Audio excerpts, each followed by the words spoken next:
between 1958 and 1961, France did something absolutely horrible.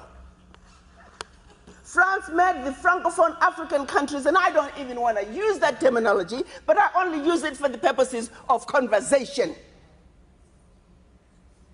The 14 countries which were formally, but still colonized by the French, they were forced to sign a document that they called the Pact for the Continuation of Colonization. You heard me. The Pact for the Continuation of Colonization. If you want your independence, you must sign this. Guinea, Secretary said absolutely not. Mali said absolutely not. France, pack your bags and go on back home. France could not believe it. Could not understand that an African country, these monkeys, do not want to be affiliated to France. They said, we will show you. So history tells us France went into those two countries, took everything that they thought they had brought to those two countries, including the last teaspoon and chair, proceeded to pour concrete into the sewage pipes, completely devastating the two economies. The then newly appointed president of Ghana, Kwame Nkrumah, in his efforts to rescue these two economies, created the first ever union of any African states, Ghana, Guinea, and Mali. But what that did was it made the other African countries realize that if they go against France, this was the fate that was waiting them. So what do? Wave the paper. And they signed.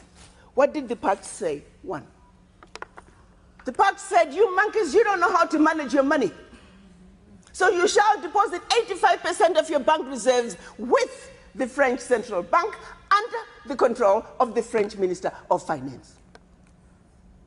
And that France is going to take your deposits from the individual countries, pool them together, invest them in the French stock market under the French name. And you, monkeys, you may or may not know the returns. Latest figures are showing this is still going on since 1958. France today is collecting out of Africa over $500 billion before investing. And when they finish investing this money, for every 14 billion out of Africa, they're recognizing over 300 billion. Now do the math.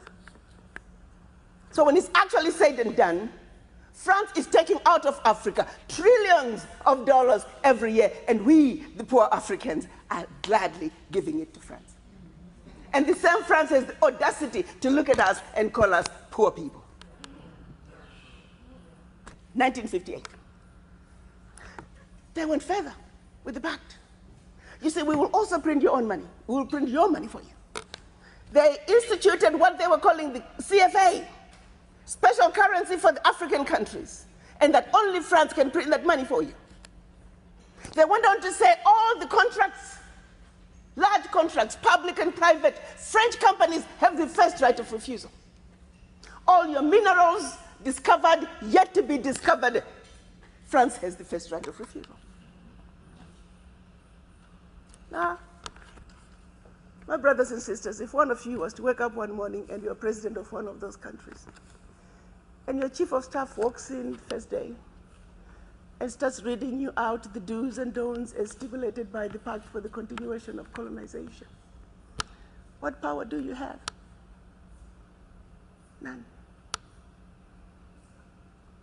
And the same countries that are stealing from Africa, they have the audacity to look at Africa and say, Africans, what's wrong with you? Why can't you all take care of yourselves? Well, let's start by leaving our $500 billion on the continent. But what they do instead, they want to throw you with a smoke screen. Your African leaders are corrupt.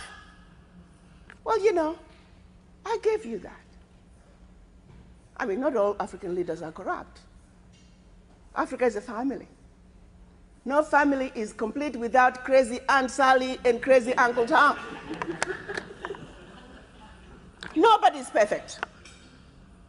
Okay, fine, so I'll give you that. Their own figures are saying 50 billion is getting out of Africa from corruption. Fine, I give you that. But you do not want me to engage in a conversation that's solely limited to the $50 billion out of Africa through corruption. First, you don't tell me where it's going. You simply tell me it's getting out of Africa. But secondly, there's a bigger thief. You got two thieves, one with a briefcase with 50 billion and the other thief with a briefcase with 500 billion. I am a smart woman.